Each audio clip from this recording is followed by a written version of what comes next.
Hello, welcome back to my channel, or if you're here for the first time, I'm Erin, and on my channel I like to do my makeup while chatting about different topics, or chatting about makeup, which is one of my favorite things as well.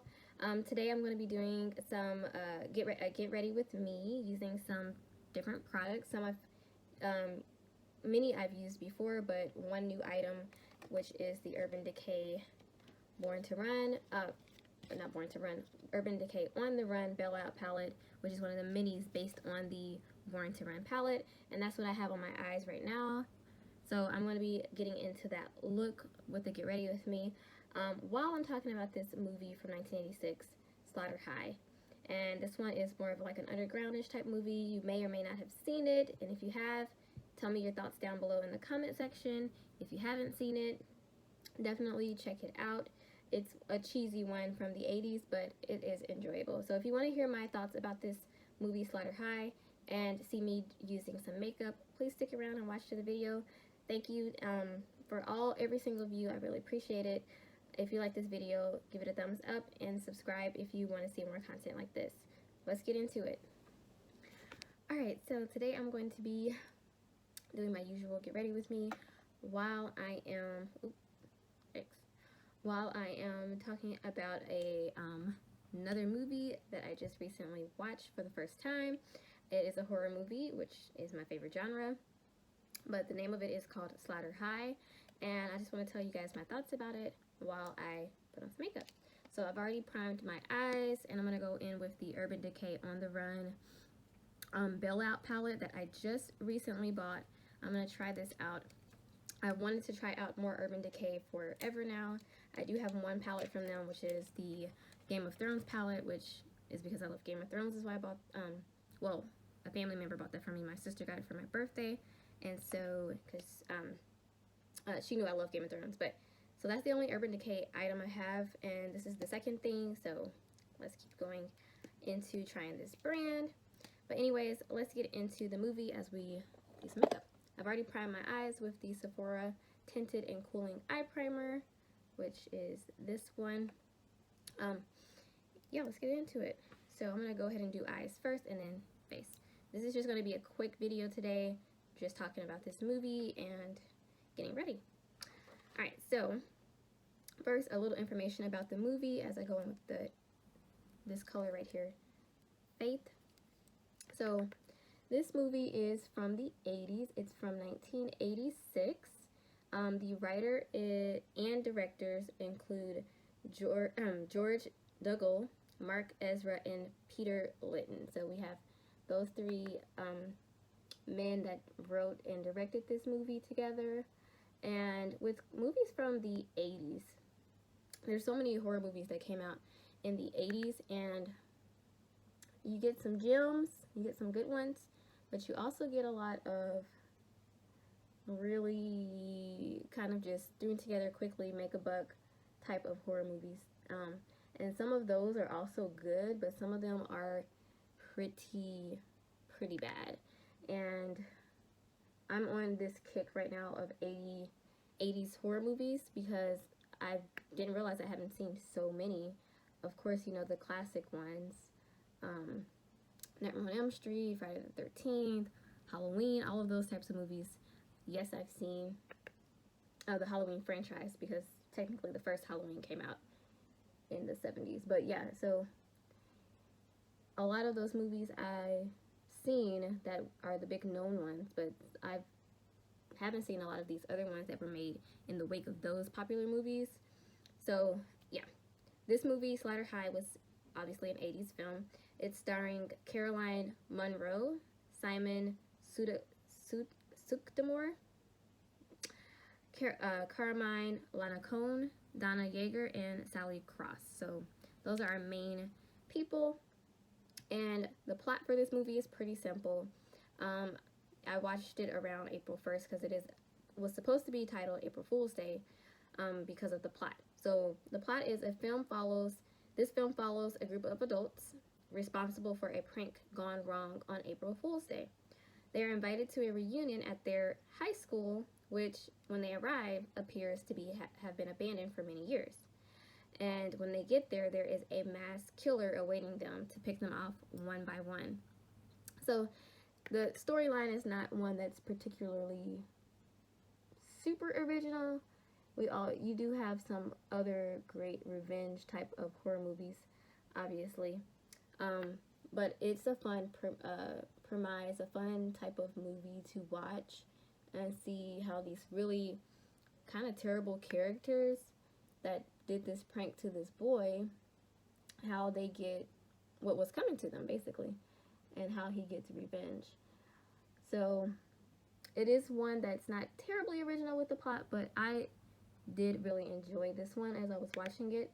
So yeah, so if you want to get some other 80s movies, this one is one that is fun to watch. It's a fun ride. Now, let's get into some positive and negatives, because this movie is definitely far from perfect, and definitely is not one that got any awards for, you know, originality or acting or none of the above, at least not to my knowledge. Not, you know, like Academy Awards, obviously.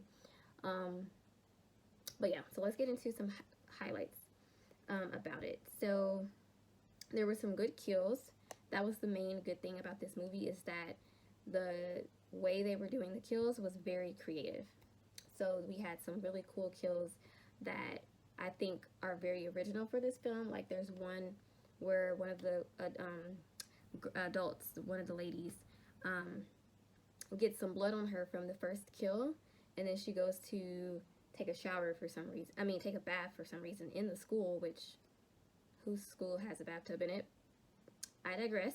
But she goes to take a bath, and out of the faucet starts spewing out this really toxic water, and she basically, like, all of her skin melts off, basically, and there's just a skeleton left in the tub. So I thought that kill was very creative and interesting. Not one I've seen, really, at least not to my memory, one I remember seeing ever in any other horror movie, so I thought that one was pretty cool. But yeah, so this movie has some really good kills, actually. There's another one also later on with the bed, and this lady gets electrocuted. So overall, I think the kills are really strong for this movie. So that's really a highlight for me. Another highlight is definitely that it's an pretty interesting story. It's pretty, again, it's not the most original revenge story, but I think it's pretty cool that there's an April Fool's Day type of movie with this. I know there's another movie called April Fool's Day, and that's the reason why this movie changed its name to Slaughter High. So I know that there's obviously the premise is not that original, but I do think it's cool that they chose April Fool's Day as the holiday based on this, because there's been other horror movies that have holiday type revenge stories, or they use the holiday to tell the story of the killer. So this is not original, but I like that they used April Fool's Day, because I don't see a whole lot of those for April Fool's Day. Usually you see horror movies based on around Valentine's Day or Halloween, but this one has April Fool's Day, and I think that's pretty good. Pretty cool to do it around April Fool's Day versus like the typical holidays that they use, like Christmas or Halloween, for horror movies. So plot is a good spin on that revenge plot. It's entertaining. Now, acting in this movie, not the best, but it is entertaining to watch these characters, because it's almost like that it's so bad it's good, it's so bad it's entertaining type of thing, because really the acting, it's not very good, but it does keep you, like, it's not one of those movies I fell asleep on or that I couldn't get through. It is entertaining. It kept me entertained till the end. So for that, I would say that's one of my highlights for this movie. Which some people might say, well, can that really be a highlight? For me, yes, I think so. It kept me entertained, and it was fun to watch. That is a positive for me. The antagonist is interesting enough. Not the most memorable killer in a movie, especially after you see the ending, which I will not spoil in case anyone has not seen it, but the killer is not the most original, interesting, not the best memorable killer at all, especially with the ending, which is going to be in my negatives.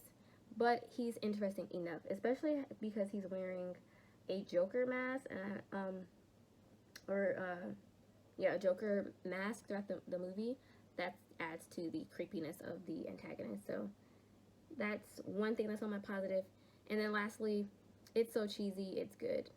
That I'm putting that as a highlight for this movie. So cheesy that it is entertaining to watch. Alright, let's get into the negatives because there are quite a few. Again, this is not one I would see winning any awards for what they've done. Acting is one of the negatives. I think the acting, I mean, this could be a double-edged sword. It's so bad it's good type of thing. Like, the characters acting, almost all of them, it's really not the best that you're gonna see, for sure not. But it is that, like I said, that type of movie where it's so bad that you just can't look away.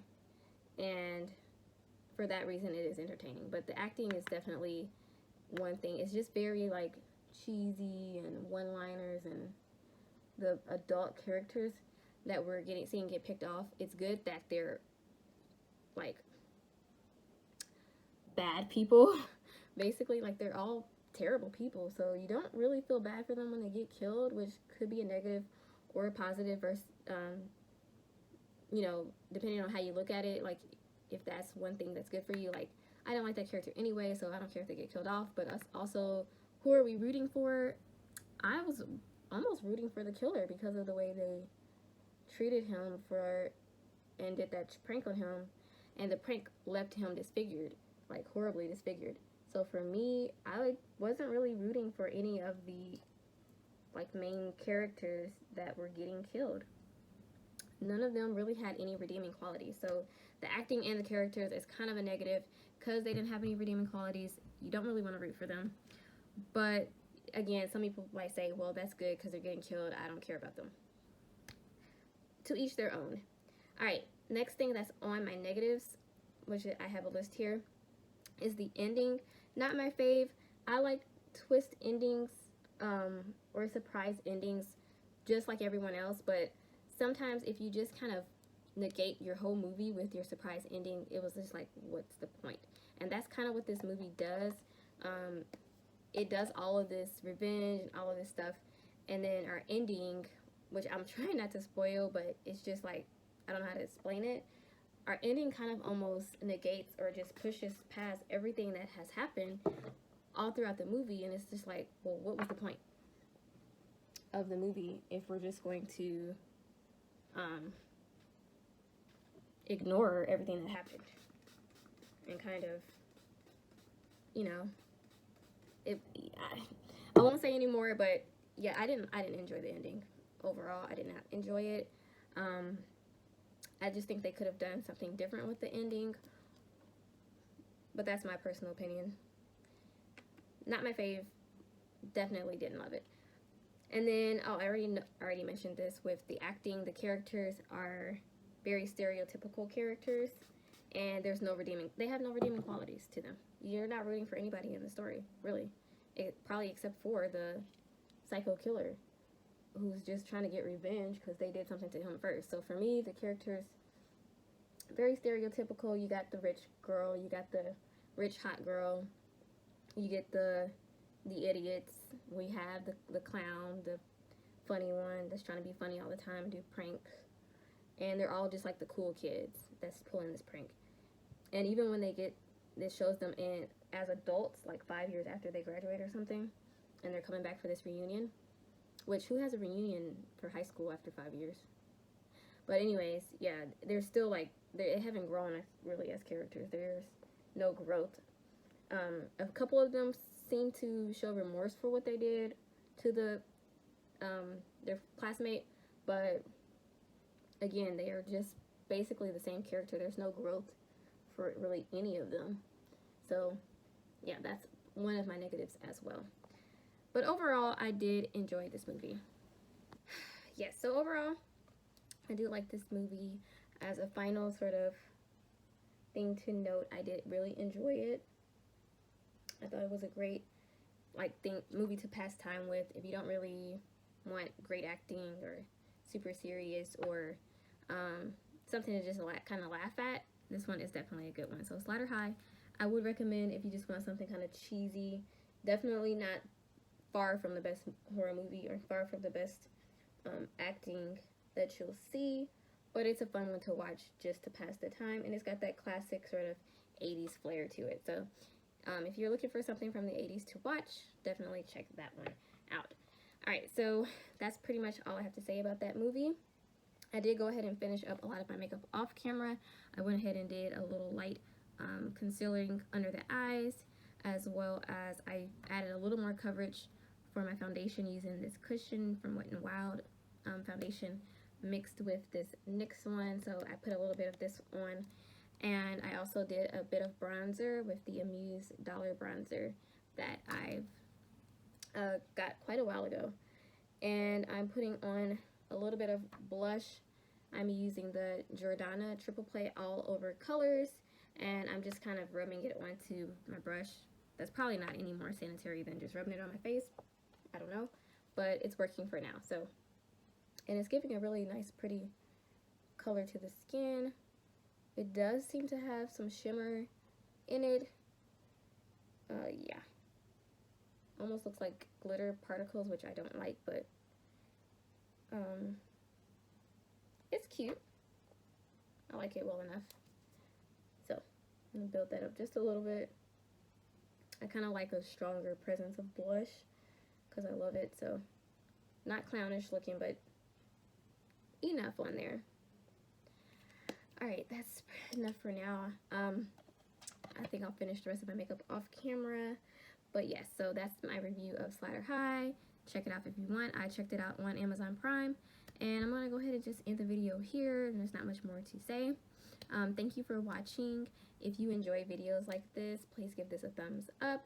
And also, you can check out some more of my videos that I've done. I'll leave a card up wherever it's going to be. I don't know which side it's going to appear on, but I do have a playlist or other videos about horror movies. So I do my makeup, get ready with me, and talk about horror. So if you want to watch if you want to watch any of those videos, I will link them up in the cards. Thank you so much for watching. I really appreciate each and every view. If you enjoy this video and others, think about subscribing. I really would love having you as a subscriber. Obviously it helps me, but also you can get some good content. So thank you for watching, and have a nice rest of your day. Stay safe out there.